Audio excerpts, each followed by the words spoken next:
전 세계 군사 전문가들이 주목하고 있는 한 장의 표가 있습니다. 이 표에는 각국의 군사비 지출 비율이 나와 있는데 여기서 놀라운 사실이 드러났죠. 대부분의 NATO 회원국들이 약속했던 군사비 지출 목표치에 크게 못 미치고 있다는 것입니다. 이러한 현실이 미국 정치권에 엄청난 파장을 일으키고 있어요. 특히 도널드 트럼프 대통령은 이 문제를 계속해서 거론하며 급진적인 해결책을 제시하고 있습니다. 오늘은 이 복잡하고 민감한 국제 정치 이슈를 깊이 있게 살펴보겠습니다. 트럼프가 재임 당시 가장 자주 언급했던 주제 중 하나가 바로 NATO 회원국들의 군사비 지출 문제였습니다. 그가 들고 다니던 차트에는 충격적인 현실이 담겨 있었죠.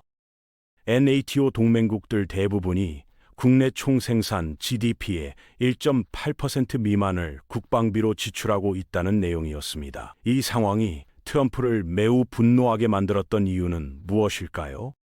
2014년에 모든 NATO 회원국이 합의한 내용을 보면 답이 나옵니다. 당시 회원국들은 2024년까지 GDP의 2% 이상을 국방비로 지출하겠다고 약속했어요.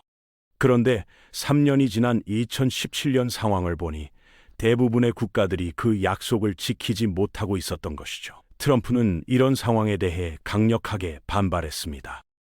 그리고 더 나아가 미국의 NATO 탈퇴까지 위협하기 시작했죠. 물론 러시아의 우크라이나 침공과 트럼프의 지속적인 압박으로 인해 최근 더 많은 회원국들이 목표치를 달성하기 시작했습니다.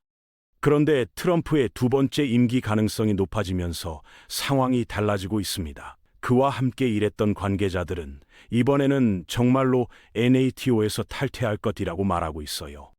새로 합류할 가능성이 있는 인사들도 구체적인 실행 계획을 세우고 있다고 합니다. 트럼프는 최근 한 집회에서 매우 직설적인 발언을 했습니다. 어느 큰 나라의 대통령이 저에게 와서 물어봤어요. 만약 우리가 약속한 돈을 내지 않고 러시아의 공격을 받으면 미국이 우리를 지켜줄 건가요? 라고 말했죠. 저는 단호하게 대답했죠. 아니요. 보호하지 않겠습니다. 오히려 러시아가 원하는 대로 하도록 격려할 겁니다. 약속한 돈부터 내세요. 라는 것이 그의 답변이었습니다. 이러한 발언은 트럼프의 두 번째 임기가 실현될 경우 미국이 마침내 유럽을 홀로 서게 만들 수도 있다는 것을 의미합니다. 당연히 많은 유럽 지도자들이 그의 복귀를 달갑게 여기지 않는 이유이기도 하죠. 트럼프 1기 행정부 시절을 돌이켜보면 예측 불가능한 일들이 자주 발생했다는 점을 알 수 있습니다. 따라서 NATO 탈퇴라는 극단적인 시나리오도 실제로 일어날 가능성이 있다고 봐야 할까요? 만약 그렇게 된다면 유럽의 안보는 과연 미국 없이도 유지될 수 있을까요? 이 문제를 이해하려면 먼저 역사적 배경을 살펴봐야 합니다. 미국은 지난 40년 동안 유럽에서 두 차례나 대규모 전쟁을 치르며 엄청난 피로감을 경험했습니다. 서유럽에서 위험한 침략 세력의 승리를 막기 위해 모든 역량을 총동원한 치명적인 투쟁이었죠. 2차 대전이 끝나고 소련이 동유럽을 장악하며 서방을 위협하기 시작했을 때 미국은 다시 한번 개입해야 하는 상황에 직면했습니다. 당시 유럽 국가들의 상황은 참으로 절망적이었어요. 전쟁으로 인해 경제가 완전히 파괴되었고 서로에 대한 신뢰도 바닥에 떨어져 있었습니다. 지쳐버린 군대로는 소련의 강력한 군사력에 맞설 수 없는 상황이었죠. 하지만 미국은 취약한 유럽을 혼자 방치하는 대신 놀라운 결정을 내렸습니다. 최소한 유럽이 자력으로 방어할 수 있을 때까지 보호해주기로 한 것이죠. 이를 위해 130억 달러라는 막대한 자금을 지원하여 유럽의 재건을 도왔고 각국 간 무역을 장려했습니다. 그리고 더 나아가 NATO라는 군사동맹을 창설했어요. 이 동맹의 핵심 원칙은 하나를 건드리면 모두와 싸워야 한다는 것이었습니다. 즉, 소련이 NATO 회원국 중 한 곳이라도 침공한다면 미국을 포함한 모든 회원국과 동시에 전쟁을 치러야 한다는 뜻이었어요. 미국은 이 약속이 진심이라는 것을 증명하기 위해 실제로 자국 군대를 유럽 각지에 배치했습니다. 무기는 물론이고 핵무기까지 배치한 것이죠. NATO를 통해 유럽 회원국들의 군대에는 100만 명이 넘는 병력이 추가로 확보되었습니다. 이 전략의 효과는 놀라웠어요. NATO 조약이 체결된 이후로 공산주의 세력은 유럽에서 단 한 치의 영토도 추가로 확보하지 못했거든요. 유럽 방어에는 상당한 비용이 들었지만 미국 경제도 그에 상응하는 이익을 얻었습니다. 향후 수십 년간 유럽으로의 물자 수출로 인해 미국 경제가 크게 성장했으니까요. 시간이 흐르면서 유럽 국가들은 점차 회복되었고 NATO도 확장되었습니다. 그런데 미국은 왜 떠나지 않았을까요? 전후 독일의 재무장 문제로 인한 긴장감도 있었고 각국이 서로 다른 방향을 원했으며 무엇보다 모든 나라가 여전히 많은 빚을 지고 재건 과정에 있었기 때문입니다. 1991년 소련이 붕괴했을 때 미국에게는 또 다른 철수 기회가 주어졌습니다. 더 이상 서유럽 국가들을 점령하겠다고 위협하는 세력이 없었고 대부분의 유럽 국가들도 상당히 부유해졌거든요. 그런데 미국은 오히려 더 많은 국가들을 NATO에 초대하여 보호 범위를 확대했습니다. 1990년대 빌 클린턴 대통령은 여러 가지 이유로 이런 정책을 추진했어요. 동유럽 출신 유권자들의 지지를 얻고 싶었고, 미국이 유럽에서 철수할 경우 유럽이 독자적인 길을 갈 수 있다는 우려도 있었습니다. 새로운 회원국들이 가입했음에도 불구하고 미국은 유럽 주둔 군대 수를 줄였어요. 문제는 유럽도 똑같은 선택을 했다는 점입니다. 유럽 국가들은 사회보장 프로그램 확대를 위해 국방비를 대폭 삭감했거든요. 1990년대 유럽 국가들은 기본적으로 훨씬 더 큰 평화 배당금을 챙겼다고 할 수 있습니다. 오늘날 이 관계는 극도로 불균형적이라고 말할 수 있어요. 바로 이 불균형이 트럼프가 NATO에 반대하는 핵심 근거가 되고 있습니다. 그는 우크라이나 전쟁도 포함해서 미국의 군사 지원을 줄이고 러시아와 우크라이나가 전쟁 종료 협상을 하도록 압박해야 한다고 주장하고 있죠. 트럼프는 지난 8년간 미국이 다른 모든 NATO 국가들을 합친 것보다 더 많은 국방비를 지출했다는 차트를 자주 인용합니다. 하지만 여기에는 몇 가지 오해가 있어요. 우선 이 수치는 미국이 NATO에 지불하는 돈이 아니라 미국이 자국 군대에 지출하는 금액입니다. 미군이 훨씬 크기 때문에 당연히 유럽보다 높을 수밖에 없죠. 또한 트럼프는 이러한 격차가 무엇을 의미하는지 잘못 이해하고 있어요. 그는 이들 국가들이 지난 몇 년간 엄청난 돈을 빚지고 있고 지불하지 않았다고 말하는데 이건 각국이 미국에 빚진 돈이 아닙니다. 자국 군대에 지출하겠다고 약속한 돈이에요. 트럼프가 이런 세부 사항들에서 틀렸다고 해도 미국이 유럽 방어에 여전히 상당한 기여를 하고 있다는 핵심은 맞습니다. 유럽에 실제 배치된 병력을 살펴보면 미국이 여전히 가장 큰 기여국이에요. 미국은 대부분의 유럽 군대보다 많은 10만 명의 병력을 유럽에 주둔시키고 있거든요. 대부분의 국가들이 첨단 무기를 보유하고 있지만 미국은 장거리 미사일, 중량물 수송기, 공중급유기, 정보기술 등 핵심적인 능력들을 제공하고 있습니다. 영국과 프랑스가 핵무기를 보유하고 있기는 하지만 여전히 미국의 핵무기가 NATO를 침략으로부터 보호하는 궁극적인 억제력 역할을 하고 있죠. 미국은 여전히 유럽 방어 체계를 하나로 묶어주는 접착제 역할을 하고 있어요. 미국이 내일 당장 사라진다면 유럽 국가들은 분명히 매우 부유하고 산업적으로 발전되어 있지만 즉시 그 역할을 대체할 수는 없을 겁니다. 미국이 할 수 있는 모든 것을 수행할 수 있는 단일한 유럽 군대는 존재하지 않아요. 바로 이런 능력 때문에 러시아가 또 다른 전쟁을 일으켰을 때 미국이 주도권을 잡을 수 있었던 거죠. 유럽은 2022년 이후 미국이 우크라이나에 보낸 군사 원조보다 적은 지원을 했어요.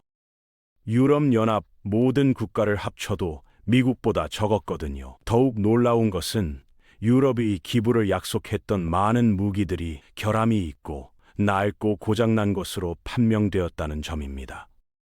이는 유럽이 얼마나 군대를 약화시켰는지를 적나라하게 보여주는 사례였어요. 우크라이나를 돕는 것이 미국의 이익이 됨에도 불구하고 트럼프는 여전히 이를 지출과 빚의 관점에서 바라보고 있습니다. 그는 우리가 2,500억 달러 이상을 지출하게 될 것이라며 이 일을 완수하는데 훨씬 더 큰 수혜자인 유럽에 요구하지 않는다고 비판하고 있어요. 그들은 평등하게 부담하도록 강요받아야 한다는 것이 그의 입장이죠. 하지만 이는 위험한 오해입니다. 동맹은 단순히 돈 문제가 아니거든요. 1950년대로 돌아가 보면 대부분의 미국 대통령들은 안정적이고 안전한 유럽이 미국의 핵심적인 국가 이익이라고 말했을 거예요. 트럼프가 유럽의 부족한 기여에 대해 좌절감을 느낀 최초의 미국 대통령은 아닙니다. 하지만 그 때문에 NATO 탈퇴를 위협한 최초의 대통령이라는 점에서 다릅니다. 그래서 실제로 어떤 모습이 될지 자세히 살펴볼 가치가 있어요. 먼저 2023년에 의회가 대통령이 의회 승인 없이 NATO에서 탈퇴하는 것을 금지하는 법안을 통과시켰다는 점을 지적해야겠습니다. 하지만 트럼프는 공식적으로 NATO를 탈퇴하지 않고도 실질적으로 NATO를 무력화시킬 수 있어요. 그와 함께 일할 수 있는 사람들 중 일부는 이를 실행하는 구체적인 방법에 대한 계획을 세우고 있습니다. 트럼프 동맹들은 NATO가 GDP의 2% 이상을 지출하는 회원국만이 그렇지 않은 회원국을 도울 의무가 있다는 새로운 정책을 채택해야 한다고 제안했어요. 이는 거의 확실히 원래 NATO 조약을 위반하는 것이겠지만 말이죠. 또 다른 계획은 트럼프가 동유럽에서 미군을 철수시키고 일부 해군과 공군 전력만 남겨서 소위 휴면 NATO를 만드는 것입니다.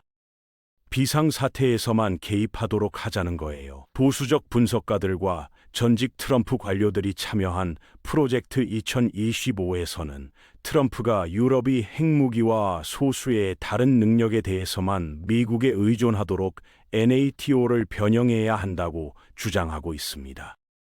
일종의 보호에 대한 지불 거래가 되거나 어느 정도 우리가 물러나는 것이 될 거라고 보고 있어요. 트럼프가 이러한 계획들 중 어떤 것도 공식 지지하지는 않았지만 유럽 지도자들은 여전히 그가 승리하면 미국을 후퇴시킬 것이라고 우려하고 있습니다.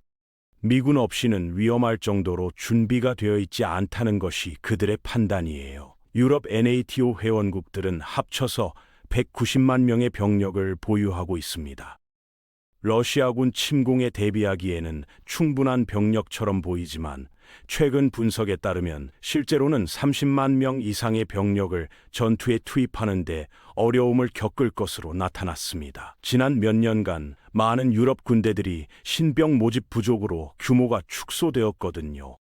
유럽은 또한 미국만이 제작하는 장거리 무기, 수송기, 정보기술을 대체하는데 상당한 어려움을 겪을 것입니다. 미국의 핵무기가 없다면 다른 국가들은 자체적으로 핵무기를 개발해야 한다고 느낄 가능성이 높아요. 영국과 프랑스가 핵 보유국이긴 하지만 독일도 핵무기가 필요하게 될까요? 유럽 방어에서 미국 핵 억제력의 부재는 유럽인들 사이에서 매우 어려운 문제를 야기할 것으로 보입니다. 시간이 오래 걸리는 문제이면서도 아직 어려운 정치적 결정을 내릴 준비가 되어 있지 않은 것 같아요. 정부들은 이미 국방에 더 많은 비용을 지출할지 아니면 매우 인기 있는 사회 프로그램을 보호할지 선택하는 것으로 고군분투하고 있습니다.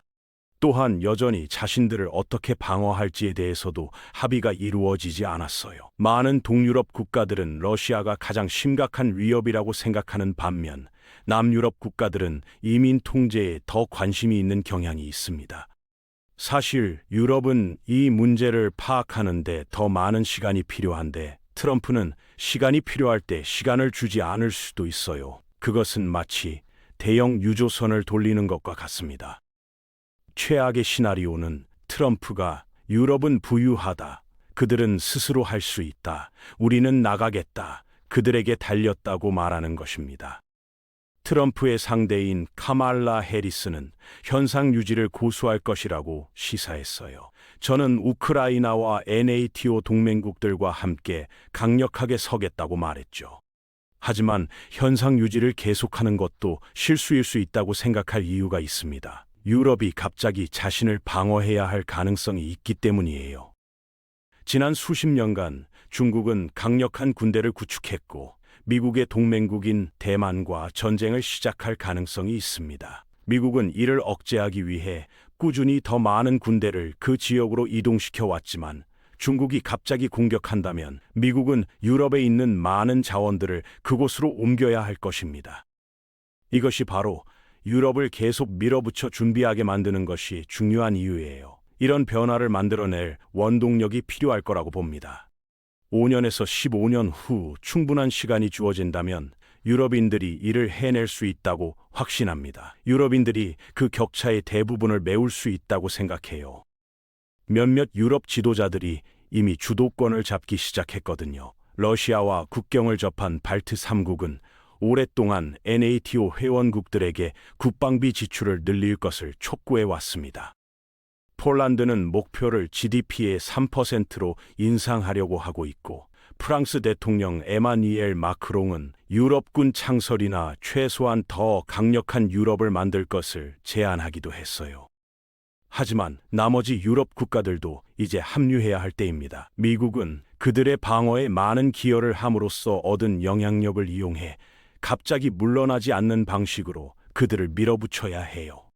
더 평등한 미-유럽 방어 관계는 매우 좋은 일이라고 생각하며 모든 사람을 더 나쁘게 만들지 않는 합리적이고 단계적인 접근 방식으로 이것이 이루어지기를 바랍니다.